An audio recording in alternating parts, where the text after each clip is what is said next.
નમસ્કાર, આપ જોઈ રહ્યા છો ગુજરાત ફર્સ્ટ. હું છું આપની સાથે વિક્રમ. સમાચારોની શરૂઆત કરીએ તો અમદાવાદમાં સ્થાનિક સ્વરાજની ચૂંટણીનો ધમધમાટ, જેમાં અમદાવાદ મનપાની 4 બેઠકો પર ભાજપ બિનહરીફ થયું છે. 48 વોર્ડની 188 બેઠકો પર ખરાખરીનો જંગ જામશે. ગુજરાત ફર્સ્ટ પર અમદાવાદીઓની મુક્ત મને વાત. ત્યારે અહીંયા સ્થાનિક ચૂંટણીના જંગમાં ભજીયા રસિકો સાથે ચર્ચા થઈ હતી. ભજીયાની લિજ્જત સાથે ચૂંટણીનો ગરમાવો જામ્યો હતો. અમદાવાદના વિકાસની ગતિ તેજ બની છે તેવું નિવેદન સ્થાનિકોએ આપ્યું હતું. શહેરના ઇન્ફ્રાસ્ટ્રક્ચરમાં મોટો બદલાવ જોવા મળ્યો છે. ભાજપના શાસનમાં અમદાવાદનો સર્વાંગી વિકાસ થયો છે. શહેરના રોડ રસ્તાની કામગીરીમાં સુધારો થયો છે. અમદાવાદમાં કનેક્ટિવિટી વધુ મજબૂત બની છે. ટ્રાફિક સમસ્યાના ઉકેલ માટે નાગરિકોમાં જાગૃતતાની જરૂર છે. અમદાવાદમાં વિશ્વ કક્ષાનું સ્પોર્ટ્સ કોમ્પ્લેક્સ તૈયાર થયું છે. અમદાવાદીઓને બીઆરટીએસ, મેટ્રો, એએમટીએસ જેવી સુવિધાઓ મળી છે. ચોમાસામાં શહેરમાં પાણી ભરાવાની જૂની સમસ્યા છે. અમદાવાદીઓને ભાજપની જીતનો વિશ્વાસ છે. યુવા પેઢીના વિઝનથી પાણી ભરાવાની સમસ્યા ઉકેલાશે. ભાજપ, કોંગ્રેસ અને આપ વચ્ચે ભારે રસાકસી છે. નમસ્કાર. આખા ગુજરાતની અંદર સ્થાનિક સ્વરાજની ચૂંટણીનો માહોલ છે. માહોલ પણ ચૂંટણીનો ગરમ છે અને દિવસે ગરમી પણ એટલી પડે છે કે તમે તોબા પોકારી જાઓ. તો ચૂંટણીમાં ગરમીનો માહોલ અને બપોરની ગરમી બંનેનો સમન્વય થયો છે. અને અત્યારે હું અમદાવાદના સિંધુ ભવન એરિયાની અંદર છું. એટલે કે મારી આગળ એસપી રિંગ રોડ છે અને મારી પાછળ થોડા કિલોમીટર તમે ચાલો તો ત્યાં એસજી હાઈવે આવી જાય છે. અને હું જે એરિયાની અંદર છું એ એરિયાની અંદર ખાસ કરીને દસારામ ગાંઠિયા એન્ડ ભજીયા જુનાગઢવાળા છે એને ખૂબ ટેસ્ટી છે, અહીંયા ફેમસ છે. અને તમે જો એસપી રિંગ રોડ સાઈડ આવો અને અહીંનો નાસ્તો ન કર્યો તો એ અધૂરું છે. હવે મને એવું થયું કે મારે ગ્રાઉન્ડ ઉપર જવું છે, અમદાવાદીઓને મળવું છે. અમદાવાદની અંદર ઘણા બધા લોકો એવા રહે છે જે ગુજરાતના અલગ અલગ વિસ્તારના છે પણ અહીંયા આવીને વસ્યા છે. અને મેં એવું નક્કી કર્યું કે કોઈ એવી જગ્યાએ જવું જ્યાં લોકો નાસ્તો કરતા હોય અને એમની સાથે જ વાતચીત કરું કે સ્થાનિક સ્વરાજની ચૂંટણીને લઈને એમનું શું માનવું છે. અને એમાંય અમદાવાદની મહાનગરપાલિકા સૌથી મોટી છે. સરદાર વલ્લભભાઈ પટેલનો ઇતિહાસ પણ આ મહાનગરપાલિકા સાથે જોડાયેલો છે. તો કેટલાક યુવાનો છે, કેટલાક વડીલો છે અને અહીંયા નાસ્તો કરી રહ્યા છે. તો આપણે એમની સાથે ચર્ચા કરીએ. સૌથી પહેલાં તો શું નામ છે તમારું? દીપ રાજેન્દ્ર કુમાર મકાણી. દીપભાઈ, કેટલા વર્ષથી અમદાવાદમાં રહો છો? 27 યર્સ. 27 વર્ષથી તમે અમદાવાદમાં રહો છો. તો તમે જ્યારે અહીંયા શરૂઆતમાં રહેવા માટે આવ્યા હશો અથવા તમે પહેલાં જે અમદાવાદ જોયું ને અત્યારના અમદાવાદમાં શું ફેર લાગે તમને? બહુ સારો એવો ફેરફાર છે અત્યારે પહેલાં કરતાં. પહેલાં રોડના પ્રોબ્લેમ્સ હતા કે રોડમાં ખાડા હોય છે, આ છે તે છે. પણ અત્યારે ડેવલપમેન્ટ છે, બહુ સારું એવું છે. એજ્યુકેશન ઉપર બી બહુ સારું એવું ધ્યાન આપી રહ્યા છે આપણા નરેન્દ્ર મોદી સાહેબ. નરેન્દ્ર મોદી સાહેબની સરકારમાં અત્યારે ડેવલપમેન્ટ, સ્કિલ ડેવલપમેન્ટમાં, રિયલ એસ્ટેટમાં બહુ સારો એવો સુધારો થઈ રહ્યો છે. અને જે આપણે 2030માં અમદાવાદની અંદર જે કોમનવેલ્થ રમાવા જઈ રહી છે તેના માટે આપણે ગુજરાતનું સિલેક્શન થયું છે. તેના માટે નરેન્દ્ર મોદી સાહેબનો, ભૂપેન્દ્રભાઈ આપણા જે સીએમ છે એમનો અને હર્ષભાઈ સંઘવીનો બી ખૂબ ખૂબ આભાર છે. ચલો આપણે એ કોમનવેલ્થ વાળા મુદ્દા ઉપર આવીશું. તમારું શું નામ છે? આકાશભાઈ શાહ. આકાશભાઈ, રોડ રસ્તાઓની કેવી સુવિધા છે અમદાવાદમાં? સેટિસ્ફાઈડ છો તમે? હા, સેટિસ્ફાઈડ. જે રોડ રસ્તા બધા બી એક નંબર બનાવી દીધા છે અત્યારે. બ્રિજનું બી સારું એવું ડેવલપમેન્ટ થઈ રહ્યું છે એસજી હાઈવે ઉપર. પણ તમને એવું ક્યાંક લાગે છે કે જ્યારે વરસાદ આવે ત્યારે વરસાદમાં પાણી ભરાવાની સમસ્યા રહે છે અમદાવાદની અંદર? ના, નથી રહેતો. વરસાદનું પાણી નથી ભરાતું? ના, અમારા એરિયામાં ક્યાં એવું. તમે કયા એરિયામાંથી આવો? બોડકદેવ એરિયામાંથી. ઠીક છે, ત્યાં કોઈ પ્રોબ્લેમ નથી? ત્યાં એવો કોઈ પ્રોબ્લેમ નથી. હા. તો તમારા મતે કેટલું બદલાયું છે અમદાવાદ પહેલા ને અત્યારે? 5 વર્ષ પહેલાનું ને અત્યારનું? બહુ બધું બદલાઈ ગયું છે. શું બદલાયું છે આમ મોટું મોટું? ઘણું બધું બિલ્ડિંગ ડેવલપ થઈ છે, રસ્તા સારા થયા છે, સોસાયટીઓમાં જે કામ નહોતું થતું એ કામ થવાય છે, એવું બધું થાય છે. યુવાનોના કોઈ પ્રશ્નો છે? યુવાનોના પ્રશ્ન ના, કોઈ પ્રશ્ન છે નહીં. ઓલમોસ્ટ બધી જગ્યાએ અત્યારે સારું એવું ડેવલપમેન્ટ થઈ રહ્યું છે અમદાવાદની અંદર. અત્યારે જે જગ્યાએ અત્યારે પાણી ભરાતા હતા, જે બી નાના નાના વોર્ડની અંદર પાણી ભરાતા, ત્યાં અત્યારે કેચ પાઇપનું કામ બી અત્યારે સારું એવું વર્કિંગ થાય છે. પહેલાં આવું કોઈ બી કામ થતું નહોતું. ચલો આ બાજુ જઈએ છે. સર, આપનું શું નામ છે અને આપ ક્યાં રહો છો અને ક્યાંના વતની છો? મારું નામ છે ચિરાગ પટેલ. હું મોરબીનો વતની છું. 10 વર્ષથી અહીંયા જ રહું છું, સીલ જ રહું છું. તમે રહેવા આવ્યા પછી શું ફેરફાર લાગે છે અહીંયા? હું રહેવા આવ્યો તો ત્યારે લગભગ 5 થી 6 જ બિલ્ડિંગ હતી. અત્યારે 80 થી 90 બિલ્ડિંગનું અહીંયા કામકાજ ચાલુ છે. અને એકદમ કેનાલ રોડ અત્યારે વીઆઈપી રોડ તરીકે ગણાય છે. 100% સારું. રોડ રસ્તાને લઈને તમારું શું માનવું છે? ટ્રાફિકની સમસ્યાને લઈને પાણીની કોઈ તકલીફ છે આ એરિયાની અંદર? ના, મારા એરિયામાં તો જરાય પાણીની કોઈ જાતની તકલીફ નથી અને રોડ રસ્તા સરસ છે. કેનાલ જે હતી એના ઉપર અત્યારે ઝાડવાની બધું વવાઈ ગયું છે. તો અત્યારે આપ અહીંયા અમદાવાદમાં શિફ્ટ થયા તો અહીંયા શું વ્યવસાય સાથે જોડાયેલા છો? મારે અત્યારે આંગળીયાની ઓફિસ છે. કારણ કે મોરબીની અંદર તો ઘડિયાળ ઉદ્યોગ, ટાઇલ્સ ઉદ્યોગ ને બધું બહુ ચાલે છે. અત્યારે મોરબી જવાનું થાય છે કે નથી થતું? અને મારે મોરબી પણ શોરૂમ છે, ટાઇલ્સનો શોરૂમ છે. વિશ્વમાં યુદ્ધની સ્થિતિ ચાલે છે, એની કોઈ મોરબીના ઉદ્યોગ પર અસર દેખાઈ રહી છે તમને? થોડી થોડી દેખાય, બાકી એમાં કઈ ફેર ન પડે. સર, તમારું શું નામ છે? પ્રકાશ પ્રકાશભાઈ, આપ ક્યાંના રહેવાસી છો? અહીંના જ છો કે બહારથી આવીને અહીં વસ્યા છો? થી જુનાગઢનો છું. અચ્છા, જુનાગઢના છો આપ. તમારા મતે અમદાવાદ કેટલું બદલાયું છે? હું તો સર હજી 2 મહિનાથી આવ્યો છું. અચ્છા, 2 મહિના જ થયા છે. તો જુનાગઢમાં અને અમદાવાદમાં કઈ ફેર લાગે છે તમને? બહુ ફેર છે. જુનાગઢ તો સાવ નાનું સિટી છે અમદાવાદની કમ્પેરમાં. ઓકે. અહીંના લોકોમાં કઈ ફેર લાગે છે? ના, એવો કોઈ ખાસ ફેર નથી લાગતો. કારણ કે ત્યાં સૌરાષ્ટ્રના બધા નાસ્તો કરવાના બહુ શોખીન માણસો હોય છે. ઓય બધા અહીંયા શોખીન છે એટલે એવું નથી. અચ્છા, તમારું સર તમારું શું નામ છે સર? મારું નામ હિતેન છે અને હું પણ જુનાગઢથી જ છું. અચ્છા, હા, અને કેટલા વર્ષથી અહીંયા છો? હું 1 વર્ષ થઈ ગયું છે અહીંયા છું એનો. અને વસ્તુ કે અહીંયા અમદાવાદની પબ્લિક છે એ કાઠિયાવાડને બહુ એક્સેપ્ટ કરે છે, એમ કે સ્વીકારે છે, એવું નહીં કે નથી સ્વીકારતી એમ. હા, લગભગ બધું આપણે ઓલમોસ્ટ જોઈએ ને તો બધા જુનાગઢ છે, અમરેલી છે, ભાવનગર છે, મિક્સ. હા, મિક્સ. કાઠિયાવાડને બહુ સ્વીકારે છે અમદાવાદ 100%. ચલો, એ ઉપર તમારી પાસે આવો, પણ સાહેબ પાસેથી જવાબ લઈ લો. યુ ઓલ્સો ફીલ કે કાઠિયાવાડી જે સૌરાષ્ટ્રની પબ્લિકના અહીંના લોકો બહુ સ્વીકારે છે? 100%. તો જ અમે 10 વર્ષથી અહીંયા હોય ને. નકર તો વયાનો ગયો પાછા મોરબી આના કરતા જાજા ધંધા. તમારા મતે હવે અમદાવાદ કેવું હોવું જોઈએ? તમે તો બધા બહારથી આવ્યા છો એટલે તમારી કમેન્ટ વધારે જરૂરી છે. ના, અત્યારે જે આ સારું ડેવલપમેન્ટ ની બધું થાય છે તો બરોબર જ છે. આથી હજી કદાચ સારું થશે. હવે કઈ ઘટતું તો છે નહીં, વધે છે બધું. ચલો, તો આ બાજુ જ પૂછી લઉં. સર, તમારું શું નામ છે? મારું નામ ધાર્મિક છે. ક્યાંના છો ધાર્મિક ભાઈ આપ? હું જુનાગઢનો છું સાહેબ. અચ્છા, આપ પણ જુનાગઢના છો. કેટલા વર્ષથી અહીંયા રહો છો? હું 12 વર્ષથી અહીંયા રહું છું અમદાવાદમાં. તો 12 વર્ષમાં અમદાવાદને કેટલું બદલાતા જોયું તમે? બહુ ખાસું. મેં જ્યારે હું અમદાવાદમાં આવ્યો ત્યારે એસજી હાઈવેથી આ બાજુ મતલબ એસપી રિંગ રોડ સાઈડ કશું જ નહોતું, નકરું જંગલ જેવું હતું. પણ અત્યારે એટલું બધું ડેવલપમેન્ટ થઈ ગયું છે કે એને અમદાવાદ સતત ને સતત રોજના માટે વિસ્તારમાં ફેલાતું જ જાય છે. બરાબર, તો ડેવલપિંગ બહુ સારું છે અમદાવાદનું. બીજી કોઈ સમસ્યા તમને લાગે છે અહીંયા કે આ અત્યારે થોડીક સમસ્યા દેખાઈ રહી છે પણ એ ના હોવી જોઈએ? ના, અત્યારે તો ઓલમોસ્ટ બધું ઓકે જ છે. ટ્રાફિકની કોઈ સમસ્યા આ વિસ્તારની અંદર? ના, ટ્રાફિક તો એમાં એવું છે, પબ્લિક જ એટલું છે અમદાવાદની અંદર કે રોડ રસ્તા સરકાર બનાવે છે એટલા, બરાબર, તો પણ પબ્લિક જ બહારથી એટલું આવે છે તો ટ્રાફિકનો પ્રોબ્લેમ તો રહેવાનો થોડો. પણ આ ટ્રાફિકની વાત કરી એટલે મને એક પૂછવું છે કે એવું નથી લાગતું કે પબ્લિકમાં જ અવેરનેસની થોડીક ખામી છે? પબ્લિકે જ અવેરનેસ રાખવી જોઈએ. 100%ની વાત છે. કારણ કે અત્યારે બધાને આ સ્પીડી જમાનો છે એટલા માટે બધાને ઉતાવળ તો હોય જ છે, પણ થોડું સમજીને નીકળે તો કોઈને ઇસ્યુ જ ન આવે. અત્યારે એક્સિડન્ટ ને એ બધું છે, પણ એ આપણી પોતાની સ્વૈચ્છિક આપણી જવાબદારી છે કે આપણે કઈ રીતે ગાડી ચલાવવી છે, કઈ રીતે, બધું આપણી ઉપર છે.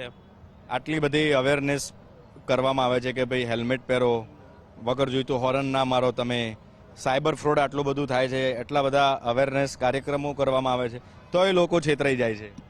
હા, એ તો છે જ 100%ની વાત છે. પણ હવે અમુક પબ્લિક છે જે ઇનએક્ટિવ હોય છે, અમુક લોકો એ રીતના હોય છે, એ વર્ગ હોય છે, એ પ્રોબ્લેમ રહેવાનો છે અમુક 100%. આખા ગુજરાતની અંદર સ્થાનિક સ્વરાજની ચૂંટણી છે, તમારે ત્યાં પણ ચૂંટણી હશે, અહીંયા પણ ચૂંટણી છે. ઓવરઓલ કેવો માહોલ લાગી રહ્યો છે તમે જ્યારે જોતા હોય આજુબાજુ સમાચાર પત્રોમાં ત્યારે? અત્યારે ચૂંટણીનો માહોલ તો બહુ જોરદાર છે અને વાળો લાગે છે અને રસાકસી વાળો બી છે. પણ હું તો એવું કહું છું કે જ્યારે વોટિંગ આપવાનો સમય હોય ત્યારે ચોક્કસ બધાને 100% વોટિંગ આપવું જોઈએ. ઓકે, તો સર આપનું શું નામ છે, આપ ક્યાંના રહેવાસી છો? હું આમ તો વતન મારું જુનાગઢ, પણ વર્ષોથી અહીંયા અમદાવાદમાં છું અને અહીંયા જ રહું છું. કેટલા વર્ષથી રહો છો આપ? 1996 થી અહીં છું, એટલે અમદાવાદ થઈ ગયો. 1996 થી તો તમે તો સૌથી વધારે અહીંયા સાક્ષી હશો અહીંના ડેવલપમેન્ટના. હા, ના ના સાચું. ડેવલપમેન્ટ તો ખરેખર અમુક અંશે બહુ સરસ થાય છે અને ગવર્મેન્ટનો જે એપ્રોચ છે એ સારો છે કે ભાઈ લોકોને સારી સુવિધાઓ મળે, સારી ફેસિલિટી મળે, એના માટે દરેક પ્લાનિંગ કરે છે. પણ ક્યાંક ને ક્યાંક આટલું મોટું સિટી છે એટલે નાના મોટા હર્ડલ હોય એને એક્ઝિક્યુટ કરવામાં થોડો ટાઈમ લાગતો હોય, પણ એમાં પબ્લિકને કોઓપરેટ કરવું જોઈએ. ખાસ લોકો કોઓપરેટ કરે તો ગવર્મેન્ટને કામ કરવાની મજા આવે. હવે અમદાવાદના બુલેટ ટ્રેન પણ મળી જશે વેરી સૂન, લગભગ તૈયાર છે. આજના ન્યૂઝપેપરમાં મેં જોયું કે પેલા પાટાઓ લગાવવાનું ચાલુ કરી દીધું છે જાપાનની ટેકનોલોજીથી. 100%. જાપાનમાં હું 2 વર્ષ પહેલા જાપાન જઈને આવ્યો છું. જાપાનની બુલેટ ટ્રેન જે ફાસ્ટેસ્ટ બુલેટ ટ્રેન છે એનો એક્સપિરિયન્સ લીધો ત્યારે આપણને એવું થતું હતું કે આવું આપણે ત્યાં ક્યારે થશે, પણ કરી નાખ્યું, જો થઈ ગયું છે. તો તમે તો બહુ 1996 થી એટલે લગભગ ઘણા વર્ષોથી આપ અહીંયા રહો છો. અહીંના લોકો કેવા લાગે છે? અમદાવાદીઓનો મિજાજ કેવો તમને લાગે છે? જો ભાઈ અમદાવાદી લોકો એટલા બધા હોશિયાર છે કે એની વાત જ ના પૂછો. લોકોને બધાને સારું જ ગમે છે, આ હકીકત છે. અને હોશિયાર રહેવું જોઈએ, આ માણસનો મૂળભૂત અધિકાર છે, હોશિયાર રહેવું જ જોઈએ, બરાબર. અને લોકો સારા કામની પ્રશંસા કરે છે, ખરાબ કામની ટીકા કરે છે, અને ટીકા તો કરવી જ જોઈએ. ટીકા કરે, કોઈની ભૂલ કાઢે તો કામ કરવાવાળાને ખબર પડે કે આપણે બીજી વખત શું ધ્યાન રાખવું જોઈએ. તમારી જોડે મને વાતચીત કરવાની બહુ મજા આવી. મને એ જાણવું છે કે એવું કોઈ કામ છે કે એ હજુ થવા જોઈએ, અથવા એવી કોઈ નાની મોટી સમસ્યાઓ તમને દેખાય છે અમદાવાદની અંદર કે આના ઉપર હજુ થોડું કામ થાય તો સારું? જો સારા કામ તો એવા ઘણા થયા છે, જેમ કે રોડ ડેવલપમેન્ટ સરસ થયું છે, આ BRTS સરસ થઈ ગયું છે, મેટ્રો શરૂ થઈ ગઈ છે. પણ જેમાં ખરેખર કંઈક ખૂટતું હોય, આ મારા પર્સનલ રિવ્યૂ છે કે પાર્કિંગની સૌથી મોટી સમસ્યા છે આખા અમદાવાદમાં. કોર્પોરેશનવાળા પાર્કિંગના નિયમો સ્ટ્રિક્ટ કરે છે, વેપારીઓને એમ કે તમારા કસ્ટમરનું પાર્કિંગની જવાબદારી તમારી.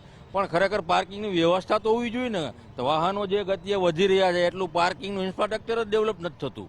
અમુક અંશે જો આ જ રોડ હમણાં નવો ડેવલપ કર્યો છે, પાર્કિંગની જગ્યાઓ હતી ત્યાં કોર્પોરેશને ફૂટપાથ કરી દીધી, મેક્સિમમ ફૂટપાથ સરસ ડેવલપ કરી છે.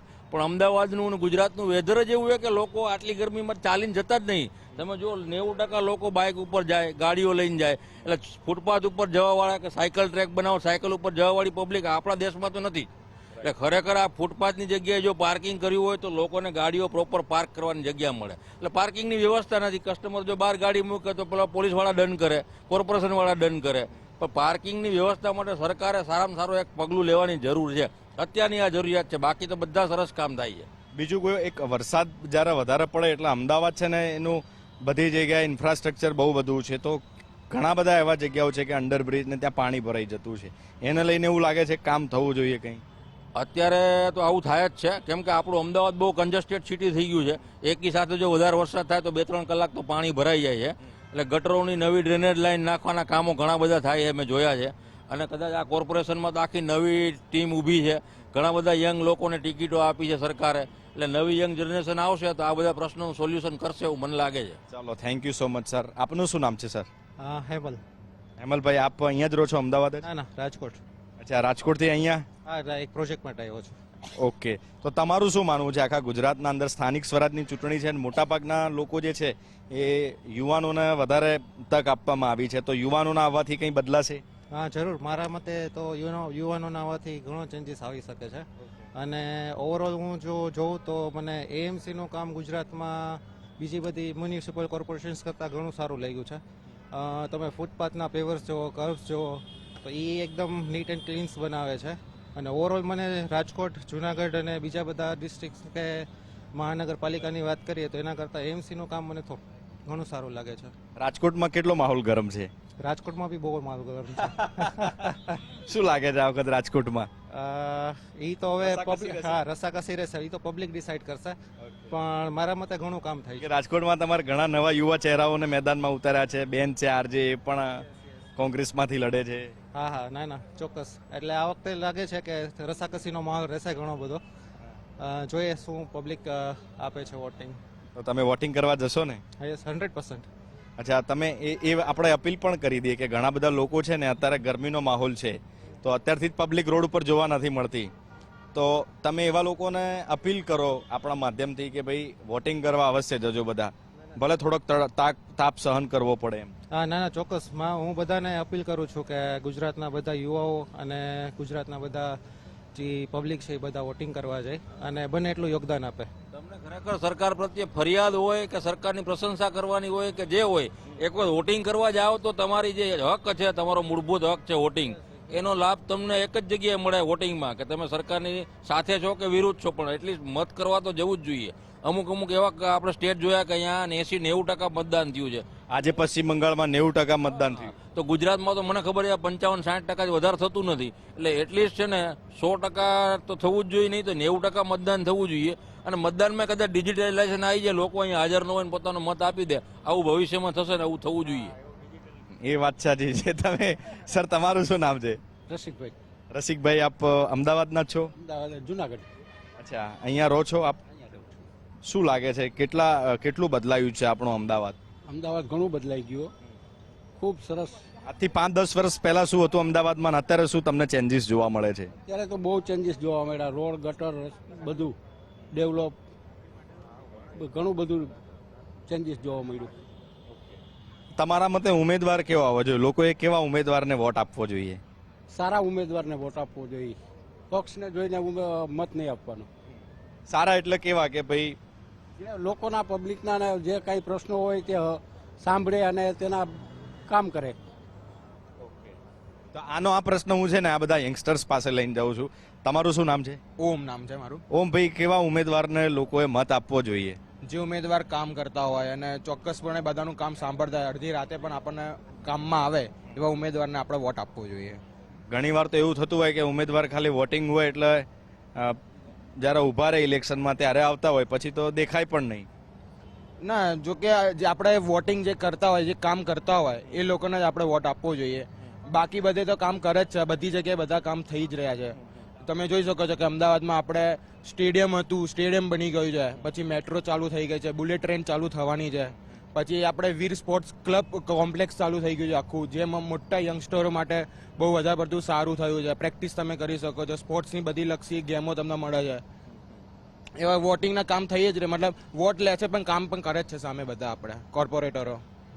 એટલે કોઈ કમ્પ્લેન નથી ટૂંકમાં તમને? ના ના, કશી કમ્પ્લેન. ભાઈ એકવાર વિન થયા પછી દેખાય જ નહીં. ના ના, એવું તો ના કરે કોઈ બી. આમાં કેવું છે, 100% પબ્લિક હોય, એમાંથી 90% પબ્લિક અલગ જગ્યાએ જતી હોય વોટ આલવા, 10% પબ્લિક અલગ જગ્યાએ જતી. એટલે બધી જગ્યાએ પેલું કહેવાય ને, કંઈક ને કંઈક કોકને કંઈક ને કંઈક પ્રોબ્લેમ તો હોય જ છે, બરોબર.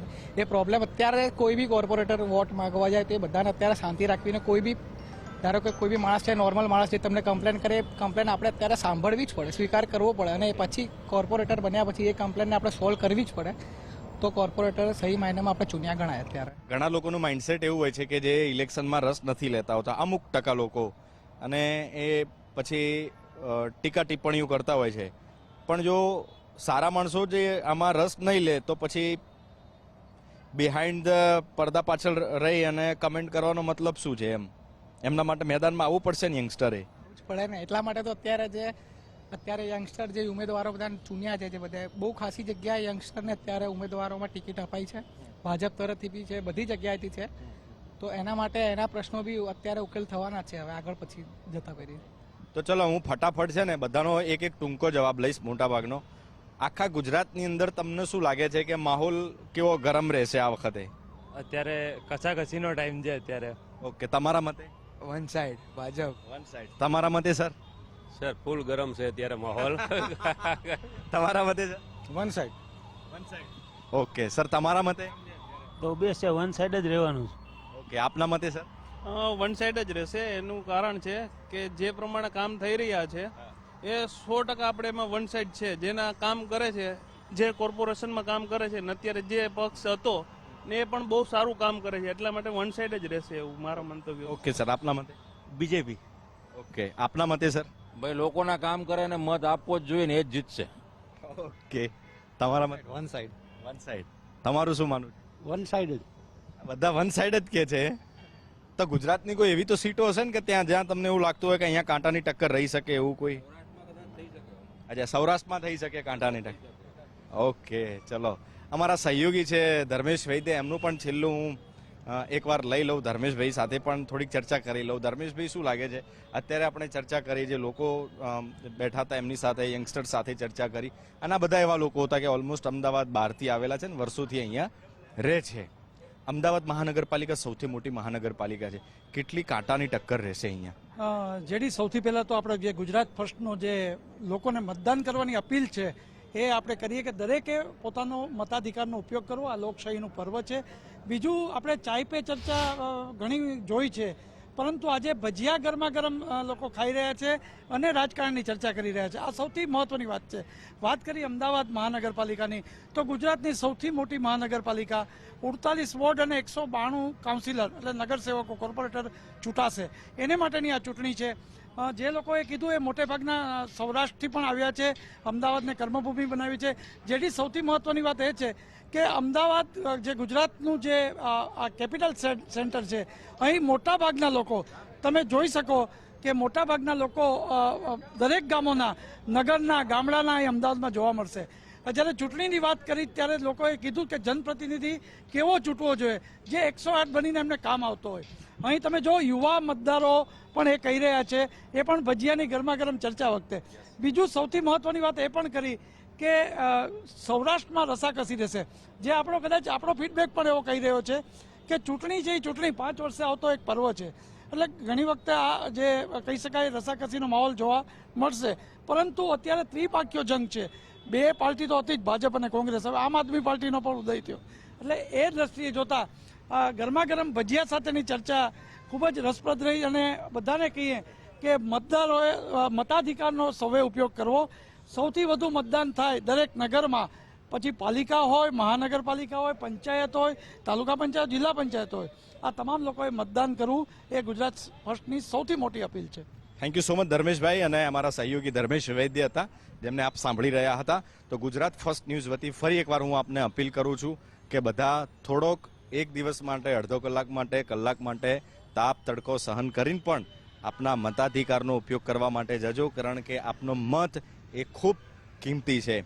અને અત્યારે હું જ્યારે આ ઇન્ટરવ્યૂ કરી રહ્યો હતો બધા અલગ અલગ લોકો સાથે અમદાવાદની અંદર, તો મારી સાથે મારી જે સરસ મજાની ફ્રેમ બનાવી અને આપના સુધી પહોંચાડી રહ્યા હતા એ મારા વિડીયો જર્નલિસ્ટ, કેમેરામેન વિક્કી છે. અને હું છું જેડી ગુજરાતી. મને આપશો રજા. નમસ્કાર. Keep watching Gujarat first. નમસ્કાર.